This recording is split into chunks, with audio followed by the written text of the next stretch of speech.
Assalamualaikum warahmatullahi wabarakatuh.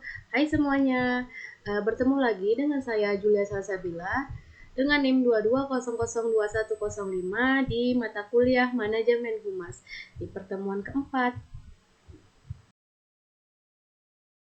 Baiklah, di pertemuan keempat ini kita akan membahas komunikasi dalam public relation.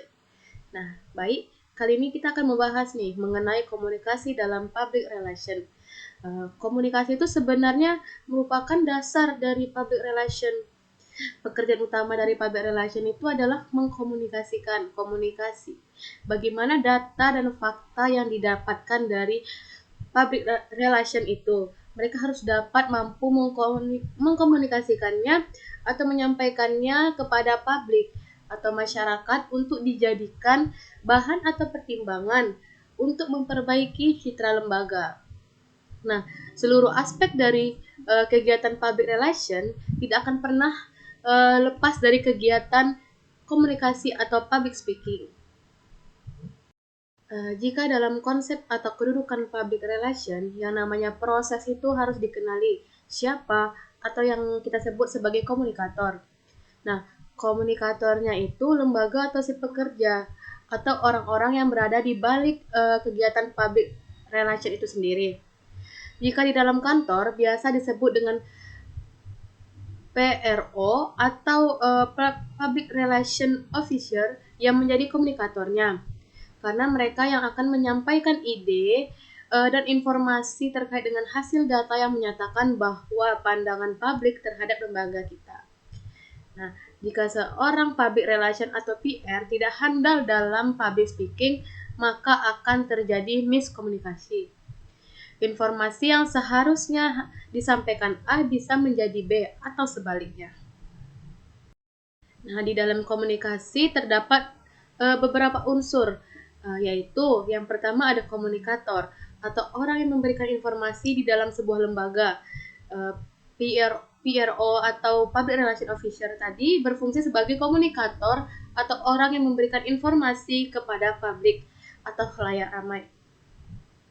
Nah, yang kedua ada message atau pesan, yaitu suatu informasi atau pesan yang akan disampaikan kepada publik, baik itu publik internal maupun publik eksternal. Nah, pesan atau informasi tersebut didesain dengan sedemikian rupa, kemudian baru disampaikan kepada publik agar dapat meningkatkan citra lembaga. Yang ketiga ada receiver atau komunikan, atau orang yang menerima informasi atau pesan tersebut. Nah, komunikasi dalam hal ini sudah jelas, yaitu mereka yang menjadi tujuan akhir dari tercapainya proses informasi tersebut. Secara umum ada dua, yaitu publik internal dan eksternalnya dalam suatu lembaga. Yang keempat ada channel atau media. Nah, dalam menyampaikan suatu informasi perlu menggunakan media sebagai alat bantu untuk mendesain informasi yang akan disampaikan tadinya. Ada banyak media yang dapat dimanfaatkan seperti media cetak, media sosial, dan lain sebagainya. Atau kita akan berkomunikasi secara langsung melalui surat dan lain-lainnya. Nah, media ini banyak bentuknya tergantung kepiawaiannya dari organisasi atau lembaga atau divisi public relation dari suatu lembaga tersebut untuk melihat atau merasakan media mana yang cocok dan tepat untuk menyampaikan setiap informasinya. Jika seorang public relation sudah memanfaatkan media dengan baik dan dapat memberikan informasi kepada receiver atau si penerima informasi, yaitu komunikan, dan terakhir mendapatkan feedback atau timbal balik. Nah, yang kelima ada efek atau respon, atau yang kita sebut tadi feedback dari publik atau penerima pesan, yaitu komunikan, sehingga perubahan yang dihasilkan dari adanya komunikasi antara lembaga dengan publik. Nah, yang kita sebutkan tadi adalah konsep komunikasi atau lebih tepatnya unsur komunikasi yang disampaikan oleh Laswell. Dan ini adalah proses komunikasi dengan segala unsur yang ada atau terlibat di dalamnya, yang sebenarnya berkaitan dengan kegiatan kehumasan atau public relation. Nah, selain unsur-unsur itu, bentuk-bentuk dari komunikasi dalam kegiatan public relation itu sama seperti bentuk komunikasi pada umumnya. Secara garis besar, dalam 3 konsep yang disebut komunikasi interpersonal, komunikasi kelompok, dan komunikasi organisasi. Nah, bentuk komunikasi apa saja sih yang terpengaruh oleh public relation di setiap lembaga? Berikut kita bahas tentang bentuk-bentuk komunikasi yang akan terpengaruh oleh public relation tersebut. Yang pertama ada komunikasi interpersonal. Di lembaga atau organisasi manapun akan muncul komunikasi interpersonal, yaitu komunikasi yang terjadi di antara orang-orang yang ada di dalam lembaga tersebut. Apakah bentuknya personal communication, atau kebutuhan antar individu yang terkait dengan pekerjaan, ataukah group communication, atau komunikasi kelompok atau divisi per divisi yang ada di lembaga tersebut. Nah, yang kedua ada komunikasi eksternal, yaitu komunikasi yang terjadi antara kelompok kita yang ada di dalam dengan kelompok atau publik yang ada di luar. Nah, ada kaitan timbal balik, feedback dari luar atau publik tersebut.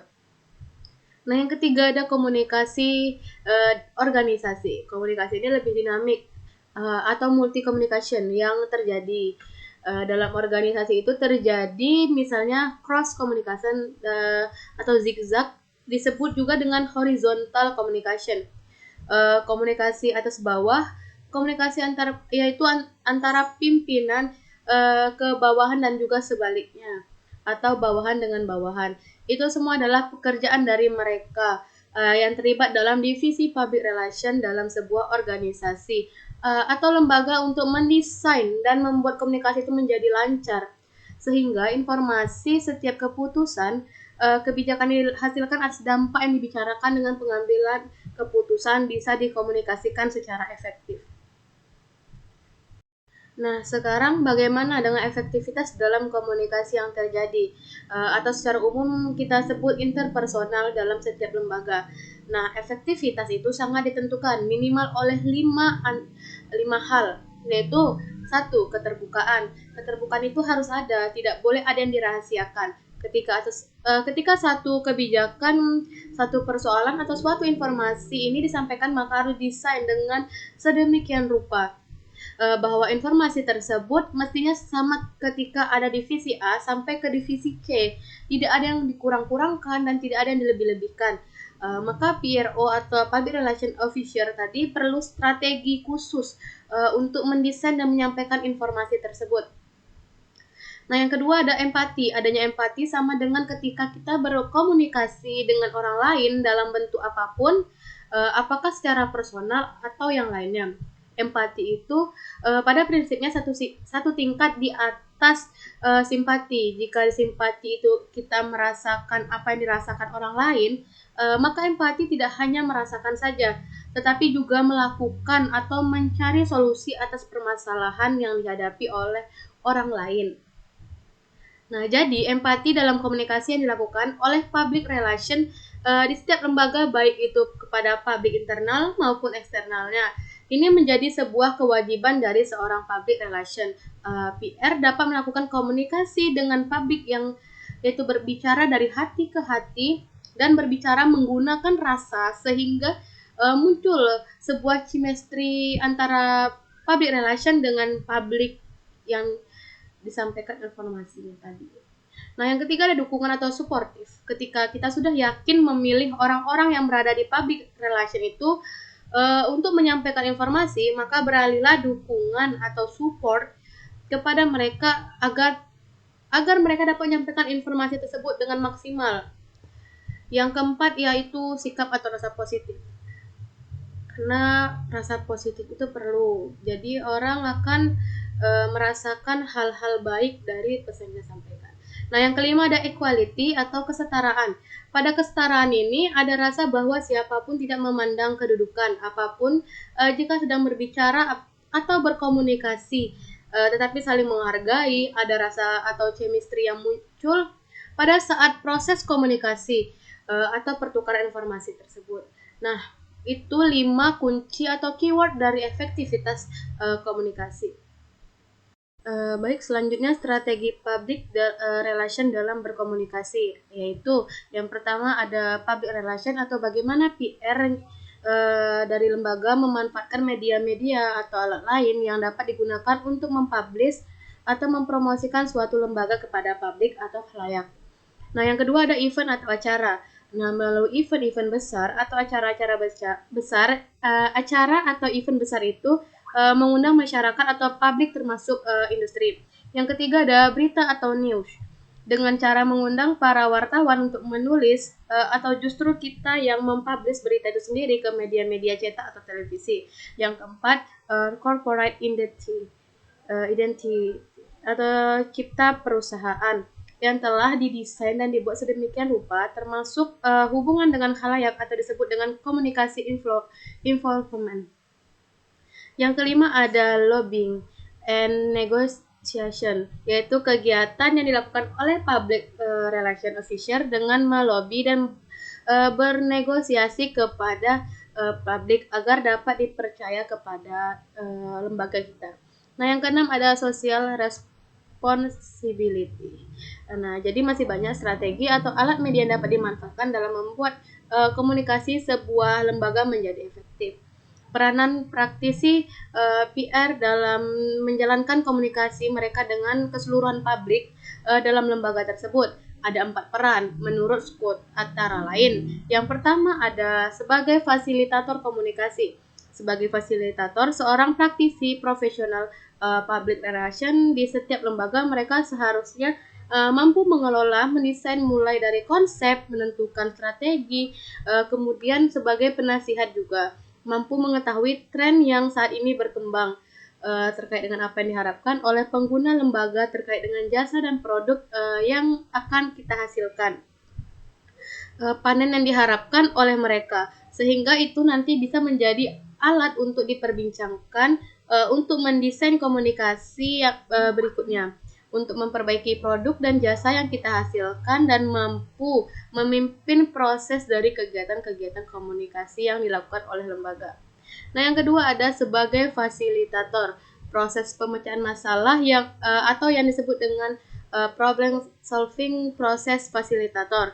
Salah satu tugas terbesar yang paling berat dari seorang praktisi public relation yaitu mereka selalu melakukan research yaitu terkait dengan lembaga, produk, jasa, serta manusia-manusia yang dinilai publik internal dan eksternalnya. Yang ketiga ada sebagai teknisi komunikasi. Yang keempat sebagai penasehat ahli. Mungkin sekian pembahasan kita materi tentang komunikasi dalam public relation. Semoga penjelasan yang saya sampaikan mudah dimengerti. Sekian penjelasan dari saya. Terima kasih. Assalamualaikum warahmatullahi wabarakatuh.